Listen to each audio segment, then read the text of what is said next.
ओम नमो भगवते वासुदेवाय नमः। नमस्कार आप सभी हरिभक्तों को। आइए इस कथा के माध्यम से जानते हैं कि दशमी युक्त एकादशी व्रत क्यों नहीं रहना चाहिए और द्वादशी युक्त एकादशी क्यों रहना चाहिए। दशमी युक्त एकादशी व्रत रहने का कोई पुण्य फल नहीं मिलता, पर मनुष्य को पाप का भागी अवश्य हो जाता है। दशमी युक्त एकादशी व्रत क्यों नहीं रखना चाहिए और एकादशी का पूरा फल कैसे प्राप्त होता है, तो जानते हैं इस कथा में। सुनिए। राजा मानधाता के पूछने पर वशिष्ठ जी ने कहा, दोनों पक्षों की दशमी विद्या एकादशी का अवश्य त्याग करना चाहिए। जैसे वृषली स्त्री संबंध रखने वाले ब्राह्मण श्राद्ध में भोजन कर लेने पर उस श्राद्ध को और श्राद्धकर्ता के पुण्यकृत पुण्यों को नष्ट कर देता है, उसी प्रकार पूर्व विद्या तिथि में किए हुए दान, जप, होम, स्नान तथा भगवत पूजन आदि कर्म सूर्योदय काल में अंधकार की भांति नष्ट हो जाते हैं। इसलिए मनुष्य को दशमी युक्त एकादशी व्रत नहीं रहना चाहिए। जल से भी पूजन करने पर भगवान जगन्नाथ संपूर्ण कलेशों का नाश कर देते हैं। जैसे प्यासा मनुष्य जल से तृप्त होता है, उसी प्रकार उस पूजन से भगवान शीघ्र संतुष्ट होते हैं। इस विषय में एक पापनाशक कथा सुनी जाती है। प्राचीन काल में रुक्मांगद नाम से प्रसिद्ध एक सार्वभौम राजा हो गए थे।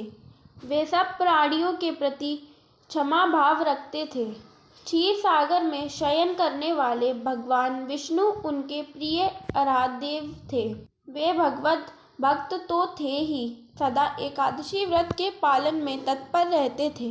राजा रुक्मांगद इस जगत में देवेश्वर भगवान पद्मनाभ के सिवा और किसी को नहीं देखते थे। उनकी सर्वत्र भगवत दृष्टि थी।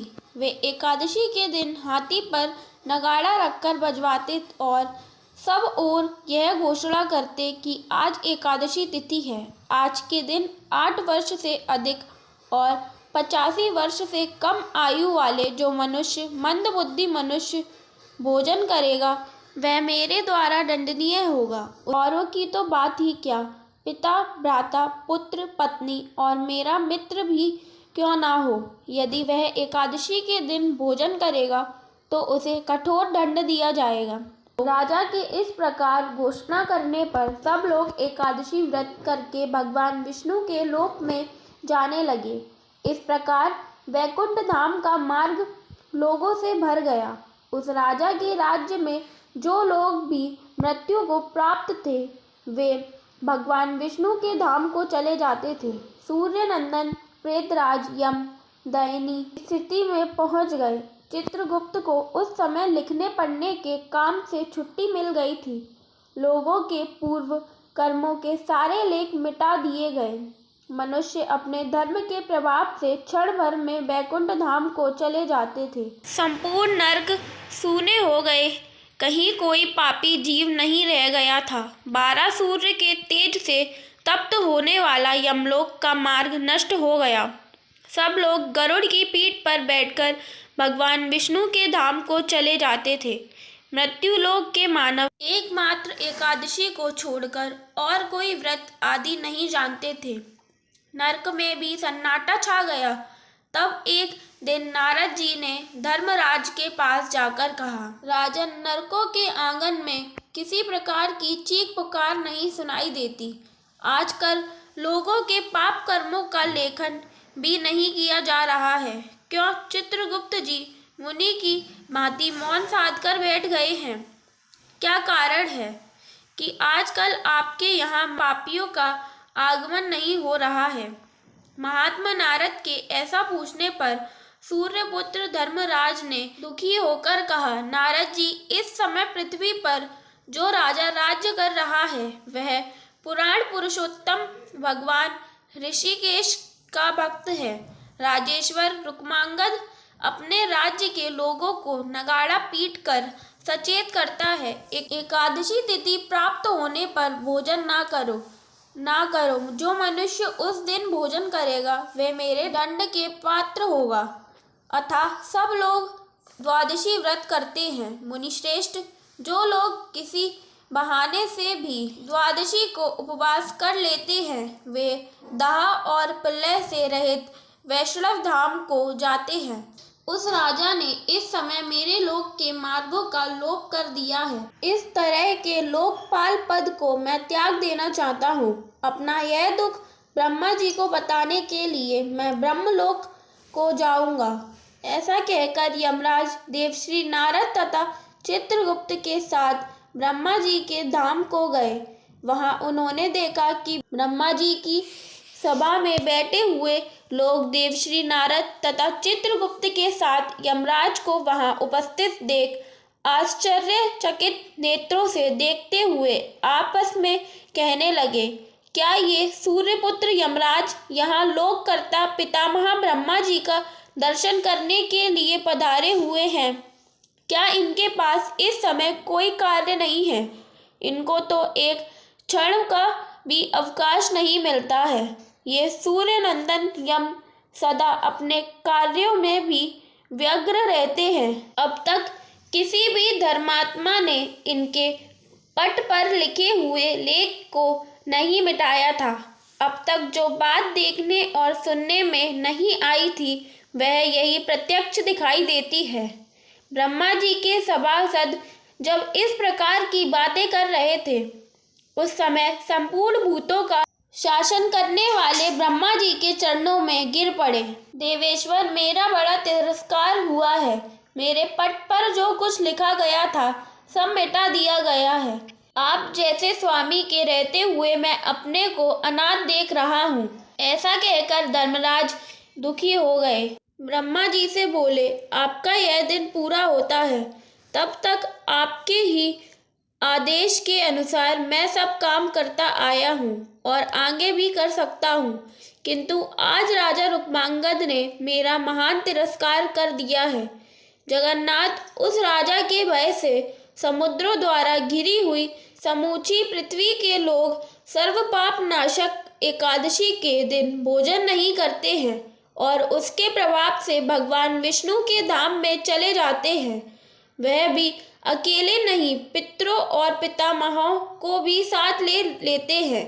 इस लोक में व्रत करने वालों के पितर जो वैकुंठ लोक में जाते हैं उनके पितरों के भी पितर तथा माता के पिता मातामह आदि भी विष्णु धाम को चले जाते हैं।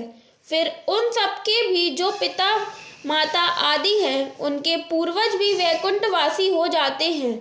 यह नहीं, उनकी पत्नियों के पितर भी मेरी लिपि को मिटाकर विष्णु धाम को चले जाते हैं। नियम यह है कि एक पुरुष जो कर्म करता है उसका उपभोग भी वह अकेले ही करता है।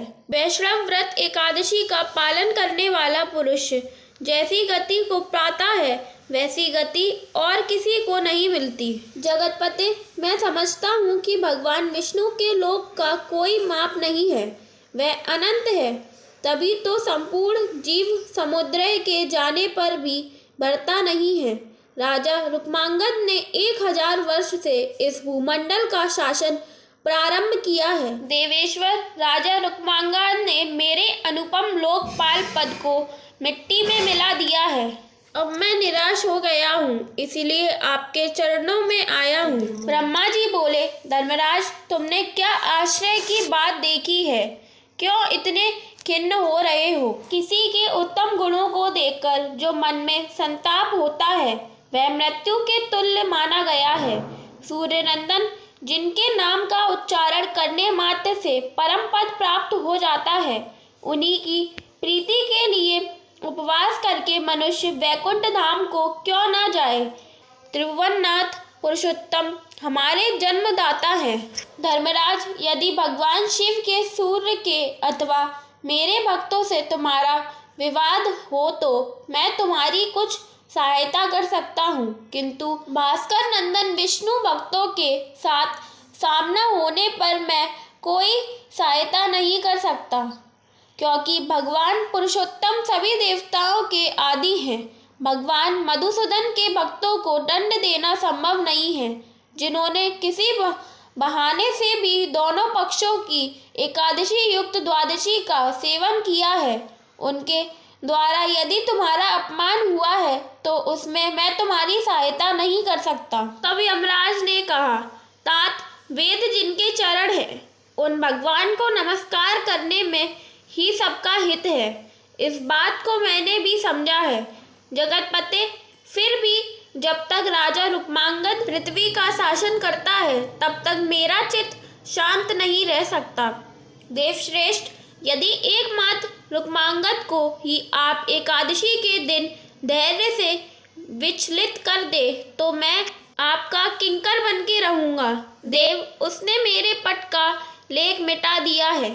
आज से जो मानव देवताओं के स्वामी भगवान विष्णु स्मरण सत्वन अथवा उनके लिए उपवास व्रत करेगा, उन पर मैं कोई शासन नहीं करूंगा। ब्रह्मा जी ने कुछ देर विचार किया, फिर संपूर्ण प्राणियों से विभूषित भगवान ब्रह्मा ने क्षण भर चित्त करके के पश्चात संपूर्ण लोकों को मोह में डालने वाली एक नारी को उत्पन्न किया। ब्रह्मा जी के मन से निर्मित हुई वह संपूर्ण आभूषणों से विभूषित हो वह उनके आगे खड़ी हुई। रूप के वैभव से संपन्न उस सुंदरी को सामने देख ब्रह्मा जी ने अपनी आंखें मूंद ली। तब उस स्त्री ने ब्रह्मा जी को प्रणाम करके कहा, नाथ, देखिए, योगियों सहित समस्त चराचर जगत मेरे रूप से मोहित हो गया है। तीनों लोकों में कोई भी ऐसा पुरुष नहीं है जो मुझे देखकर क्षुब्ध ना हो गया हो। देवेश्वर, मेरे लिए क्या काम है? मैंने जिस उद्देश्य से तुम्हारी सृष्टि की है उसे सिद्ध करो। वेदशी नगर में रुक्मांगद नाम से प्रसिद्ध एक राजा है। उनकी पत्नी का नाम संध्यावली है, जो रूप में तुम्हारे ही समान है। उसके गर्भ से राजकुमार धर्मांगद का जन्म हुआ है, जो पिता से भी अत्यधिक प्रतापी है। उसमें 1,00,000 हाथी का बल है और प्रताप में तो वह सूर्य के ही समान है, क्षमा में पृथ्वी के समान है। रुक्मांगद के जीवन में धर्म की ही प्रधानता है। वे पुनरात से संपन्न है। मोहिनी, तुम उत्तम मंदराचल पर उन्हीं नरेश के समीप जाओ और उन्हें मोहित करो। सुंदरी, तुमने इस संपूर्ण जगत को मोहित कर लिया है, अतः देवी, तुम्हारे इस गुण के अनुरूप ही तुम्हारा मोहिनी नाम होगा। ब्रह्मा जी के ऐसे कहने पर मोहिनी ब्रह्मा जी को प्रणाम करके मंदराचल चली गई और वहीं पर उत्तम संगीत प्रारंभ किया। वीणा की झनकार और ताल स्वर से युक्त वह श्रेष्ठ गति मानसिक कलेश को दूर करने वाला था। मोहिनी के मुख से निकला हुआ वह गान चित्त को मोह लेने वाला था। इधर महाराज रुक्मांगद ने उत्तम भोग भोगते हुए नाना प्रकार से पीतांबरधारी भगवान विष्णु की आराधना की। युद्ध में पराक्रम से सुशोभित होने वाले शत्रुओं पर विजय प्राप्त कर ली और यम को जीतकर यमलोक का मार्ग सूना कर दिया। वैकुंठ मार्ग मनुष्यों से भर दिया और उचित समय जानकर अपने पुत्र धर्मांगद को बुलाकर कहा, बेटा, तुम अपने धर्म पर दृढ़ता पूर्वक डटे रहकर अपने पराक्रम से मुझे इस धन धान्य संपन्न पृथ्वी का सब ओर से पालन करो। पुत्र के समर्थ हो जाने पर जो उसे राज्य नहीं सौंप देता, उस राजा के धर्म तथा कीर्ति का निश्चय ही नाश हो जाता है। अपने शक्तिशाली पुत्र के द्वारा यदि पिता सुखी ना हो तो उस पुत्र को तीनों लोकों में अवश्य पातकी जानना चाहिए। पिता का भार हल्का करने में समर्थ होकर भी जो पुत्र उस भार को नहीं संभालता, वह माता के मलमूत्र की भांति पैदा हुआ है। पुत्र वही है जो इस पृथ्वी पर पिता से भी अधिक ख्याति लाभ करे। यदि पुत्र के अन्याय जनित दुख से पिता को रात भर जागना पड़े तो वह पुत्र एक कल्प तक नरक में पड़ा रहता है। जो पुत्र घर में रहकर पिता की प्रत्येक आज्ञा का पालन करता है, वह देवताओं द्वारा प्रशंसित हो भगवान का सायुज्य प्राप्त कर लेता है। वत्स, अपने हो या पराए, कभी किसी को दुख नहीं देना चाहिए। जो राजा प्रजा की रक्षा करता है उसे पुराणों में अच्छे लोकों की प्राप्ति बताई गई है। धर्मांगद ने कहा, पिताजी, मैं आपके राज्य संबंधी भारी भार को आज से अपने ऊपर उठाता हूँ। आपकी आज्ञा का पालन करने के सिवा मेरे लिए दूसरा कोई धर्म नहीं है। जो पिता की बात नहीं मानता, यह धर्मानुष्ठान करते हुए भी नरक में पड़ता है। इसीलिए मैं आपकी आज्ञा का पालन करूंगा। इस प्रकार संपूर्ण प्रजा को बारंबार आश्वासन देकर धर्मांगद उनके पालन में लगे रहे। वे ना तो दिन में सोते थे और न रात में ही। वे अपने शौर्य के बल से पृथ्वी को निष्ठक बनाते हुए सर्वत्र भ्रमण करते थे। हाथी के मस्तक पर रखा हुआ उनका नगाड़ा प्रतिदिन बजता और कर्तव्य पालन की घोषणा इसी प्रकार करता रहता था। लोगों, एकादशी या संयुक्त द्वादशी उपवास करते हुए ममता से रहित हो जाओ और नाना प्रकार के कार्यों में देवेश्वर श्री हरि का चिंतन करते रहो। भगवान पुरुषोत्तम ही यज्ञ और श्राद्ध के भोक्त हैं। राजा ने अपने पुत्र को सभी काम का पालन करते हुए देखा तो वह निश्चिंत होकर वन में शिकार के लिए निकल गया। रास्ते में राजा को मुनि का आश्रम मिला। तब उन्होंने वामदेव मुनि को प्रणाम करके राजा रुक्मांगद घोड़े पर चढ़कर शीघ्र गति से चले, मानो साक्षात वायुदेव जा रहे हों।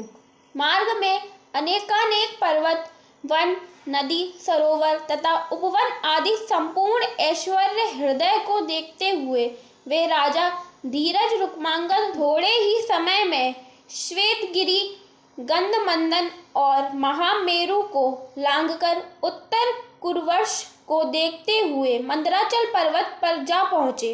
वहां उन्हें एक ध्वनि सुनाई दी। वह ध्वनि मोहिनी के मुख से निकले हुए संगीत की थी। उनको जाते देख राजा रुक्मांगद स्वयं भी उन्हीं के साथ शीघ्रता पूर्वक चल दिए। मोहिनी के मुख से निकले हुए संगीत की ध्वनि राजा के भी कान में पड़ी, जिससे मोहित होकर मोहिनी से इस प्रकार सुंदर वचन बोलकर राजा रुक्मांगद आंखें खोलकर गदगद कंठ से बोले, बाले, मैंने पूर्ण चंद्रमा के समान सुंदर मुख वाली बहुत सी रमणियों को देखा, किंतु ऐसा रूप मैंने कहीं नहीं देखा है। राजा यह कहकर मोहिनी की सुंदरता को देख धरती पर मूर्छित होकर गिर पड़े।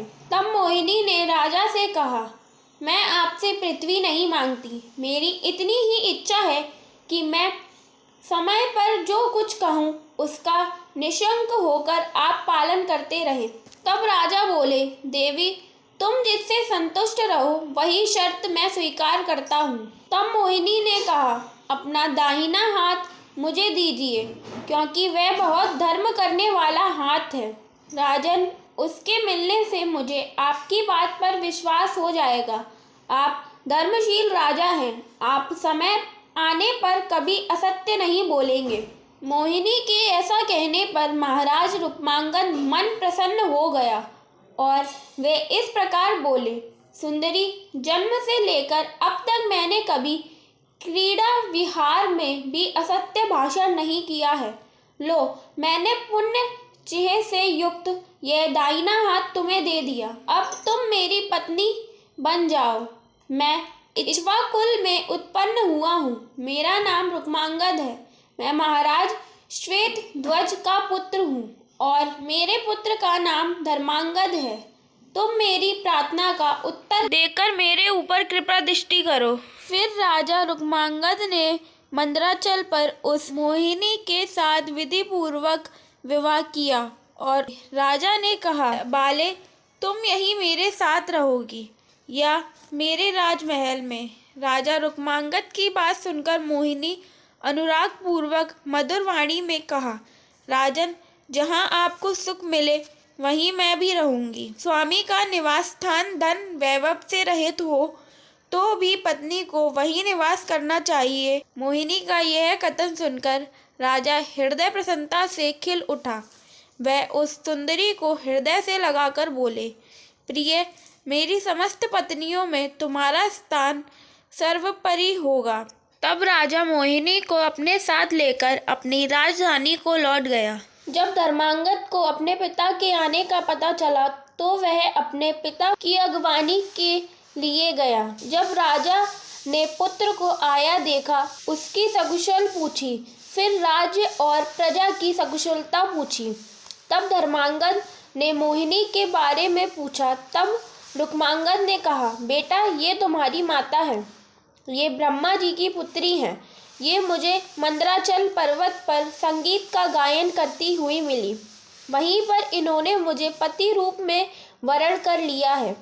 तब धर्मांगद ने मोहिनी को प्रणाम किया और कहा, माँ प्रसन्न होइए, मैं आपका पुत्र हूँ। तब मोहिनी घोड़े से उतरकर पुत्र को गले से लगा लिया और धर्मांगद ने अपनी माता मोहिनी को पीठ पे पैर रखवा कर घोड़े पर चढ़ाया। इसी तरह से पिता को भी घोड़े पर चढ़ाया और खुद पैदल चलने लगा।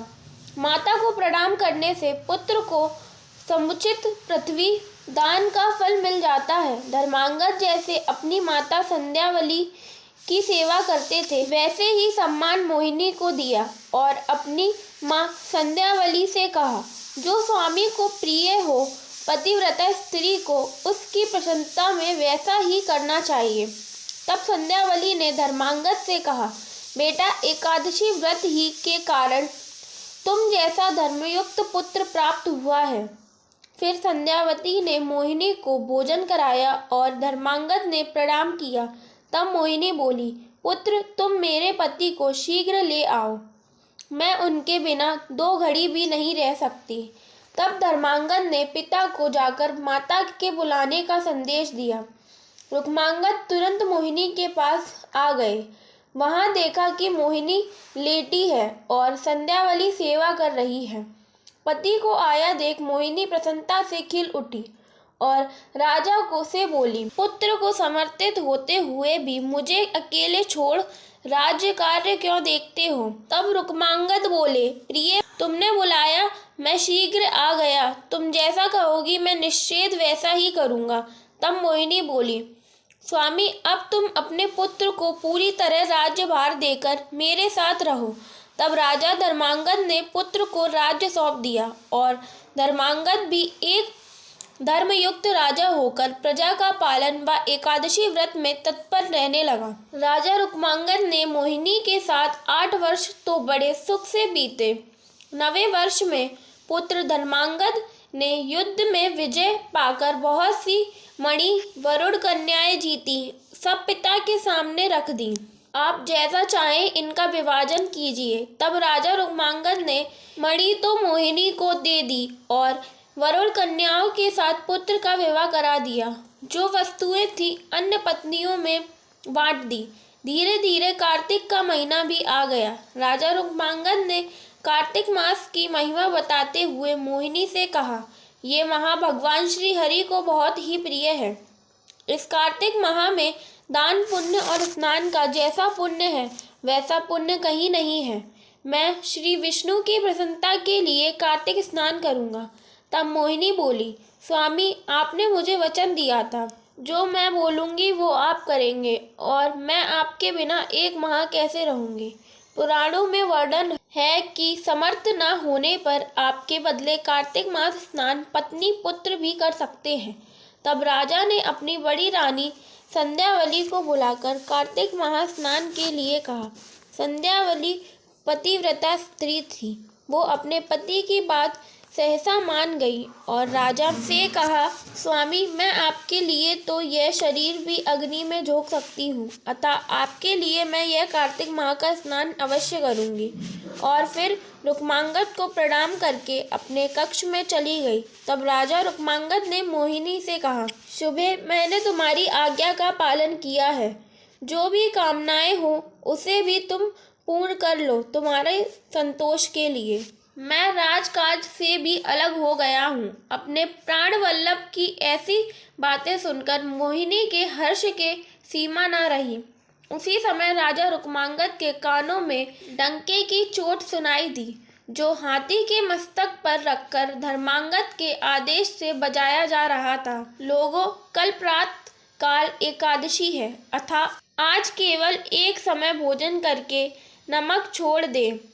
सबके सब अवस्यान का सेवन करो, भूमि पर शयन करो, स्त्री संगम से दूर रहो, भगवान विष्णु का स्मरण करो, आज एक समय का भोजन करके कल दिन रात का उपवास करो। ऐसा करने से तुम्हारा श्राद्ध ना हो, तुम्हारे पुत्र गया में ना जाएं, चाहे तुम्हें पिंड ना दे तो भी तुम्हें भगवान श्री हरि के वैकुंठ धाम की प्राप्ति होगी। यह कार्तिक शुक्ला एकादशी भगवान श्री हरि की निंदा दूर करने वाली है। प्रातःकाल एकादशी पर कदापि भोजन ना करो। इस प्रबोधिनी एकादशी व्रत करने से ब्रह्म हत्या आदि सब पाप नष्ट हो जाते हैं। इससे भगवान विष्णु का जागरण होता है, इसीलिए इसका नाम प्रबोधिनी है। इस एकादशी को जो मनुष्य उपवास नियम पूर्वक कर लेता है वह इस संसार में जन्म नहीं लेता। मनुष्य, तुम अपने वैभव अनुसार इस एकादशी को चक्र सुदर्शनधारी भगवान विष्णु की पूजा करो। भगवान विष्णु की चंदन कपूर रोली फल के साथ अर्चना करो। जो इस व्रत को नहीं करेगा वह निश्चय ही मेरे द्वारा कठोर दंड का भागी होगा। इस प्रकार की घोषणा सुनकर वे भूपाल मोहिनी की शैया से उठकर और मोहिनी से बोले, देवी, कल प्रातःकाल पापनाशक एकादशी तिथि होगी। आज से मैं संयम पूर्वक इस व्रत को करूँगा।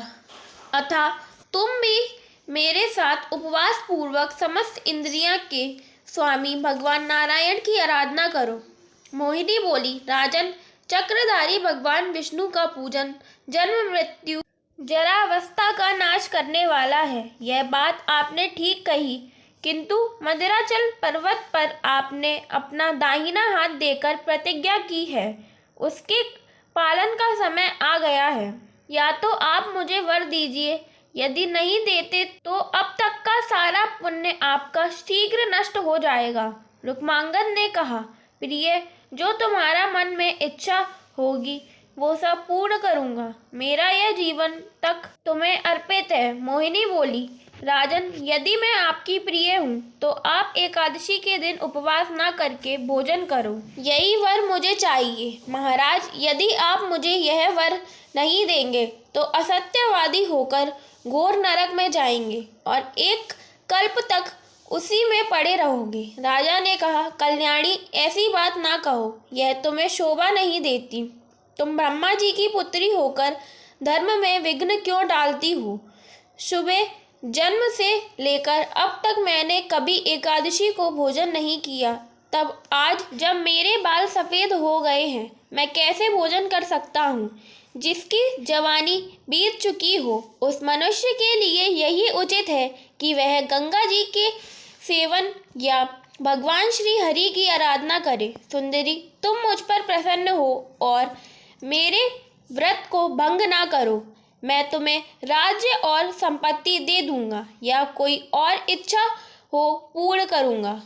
अमावस्या पर जो स्त्री सहवास से पाप लगता है, चतुर्दश को जो हजामत बनवा लेता है उसे पाप लगता है, और षष्ठी को तेल खाने से जो लगता है वही पाप एकादशी को भोजन करने से लगता है।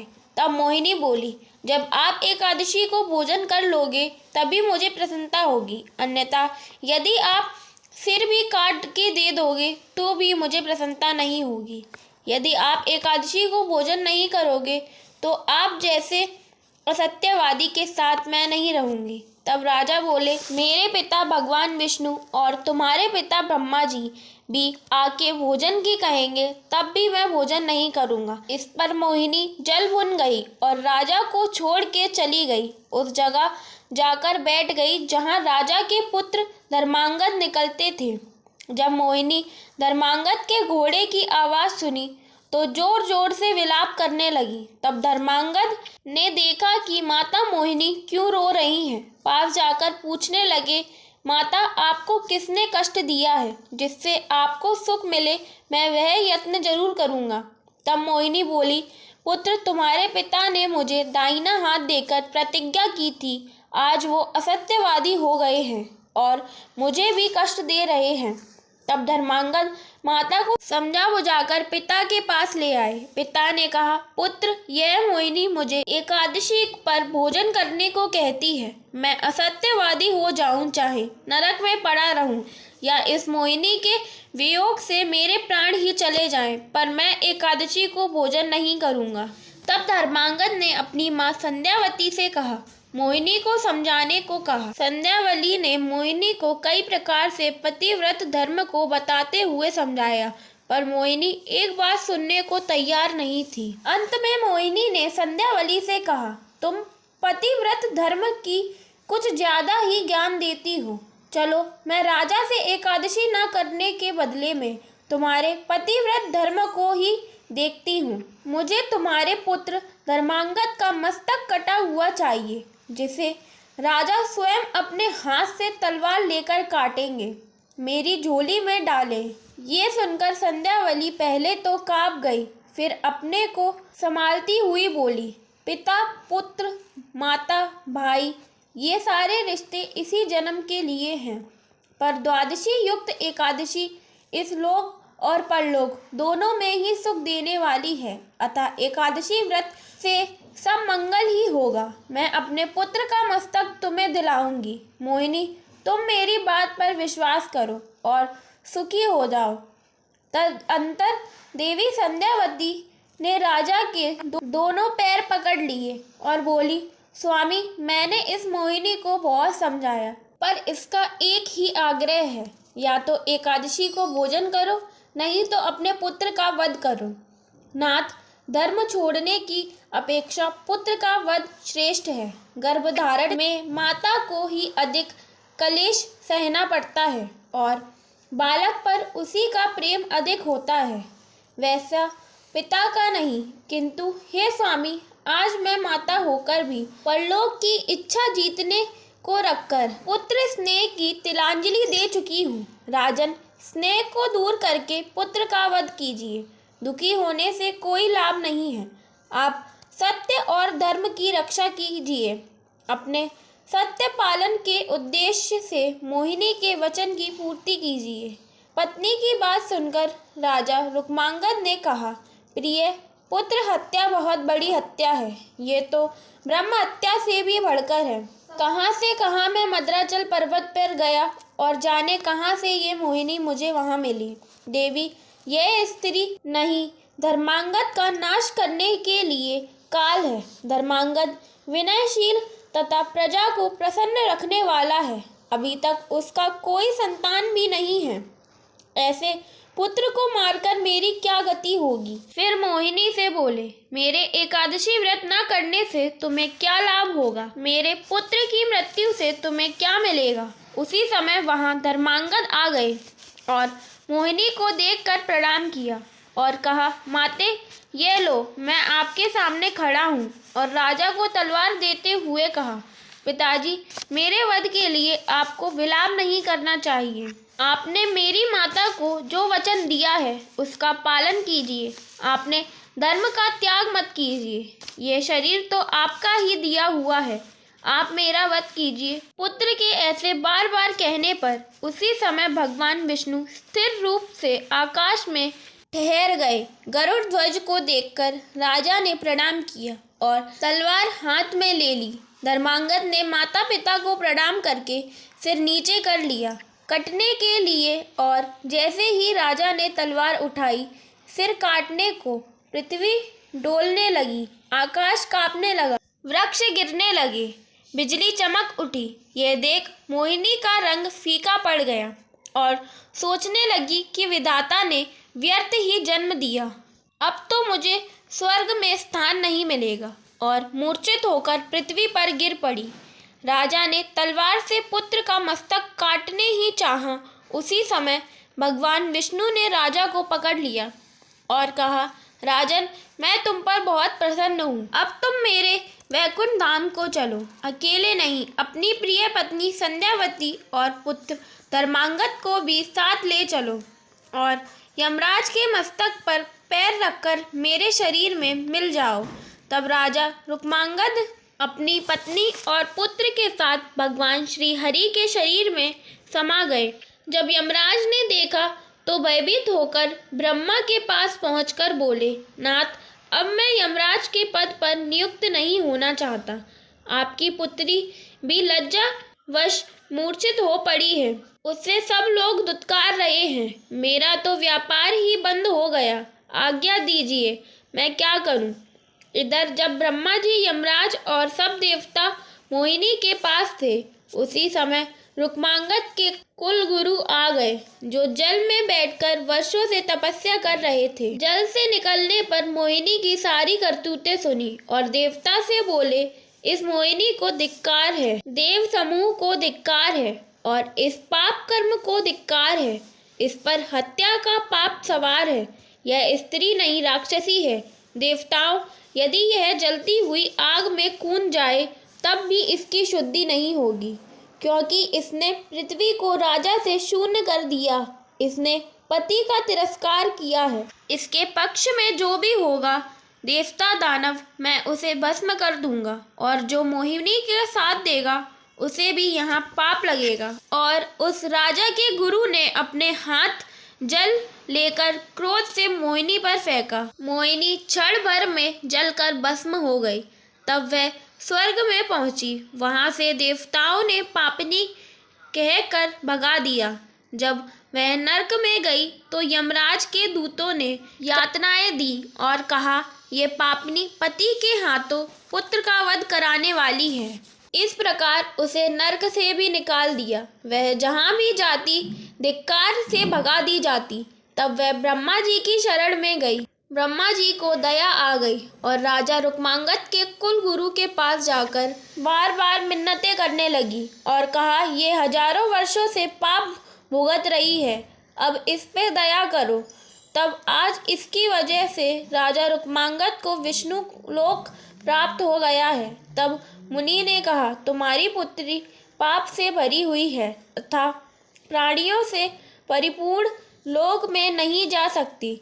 तब सभी देवता और ब्रह्मा जी ने विचार करके उसे दशमी के अंत भाग में स्थान दिया और कहा, जो दशमी वृद्धा एकादशी व्रत करेगा उसका पुण्य तुम्हें प्राप्त होगा। दशमी युक्त एकादशी रहने वाले के पुण्य लेकर तुम सुख पूर्वक तीर्थों में विचरण करो। तब यमराज प्रसन्न होकर बोले, मोहिनी, तुमने मेरी अच्छी प्रतिष्ठा कर दी है। राजा का नगाड़ा तो बंद करा ही, और अब दशमी युक्त एकादशी व्रत करेगा, उसके पुण्य तुम्हें देकर वह मेरे लोक का भागी होगा। ऐसा कहकर यमराज चित्रगुप्त के साथ प्रसन्नता से अपने लोक को चले गए। इसलिए दशमी युक्त एकादशी व्रत कभी नहीं करना चाहिए, हमेशा द्वादशी युक्त व्रत करना चाहिए, जो भगवान श्री हरि के वैकुंठ धाम को दिलाने वाली है। जय श्री हरि, जय श्री कृष्ण।